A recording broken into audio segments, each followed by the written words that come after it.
Catriona Gray inisnab ang pagbeso ni Moira de la Torre. Viral sa social media ang isang TikTok video kung saan makikita ang singer na si Moira de la Torre at si Miss Universe 2018, Catriona Gray na parehong dumalo sa isang event ng isang dental clinic.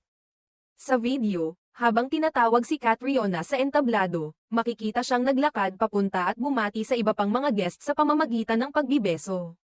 Ngunit nang magtama ang kanilang mga mata ni Moira, tila hindi bumeso si Catriona at agad itong tumalikod patungo kay Diamond star Maricel Soriano, kung saan hinawakan pa niya ito sa braso. Sa kabilang banda, si Moira naman ay ngumiti kay Catriona at ipinagpatuloy ang pagtanggap sa kanyang pagdalo sa event. Nang dumating na ang pagkakataon para magbigay ng mensahe sa mga tao, bumati na si Catriona sa audience at nagpasalamat. Dahil dito, hindi na itago ng mga netizen ang kanilang mga opinyon ukol sa insidente. Nagkaroon ng iba't ibang reaksyon mula sa mga tao.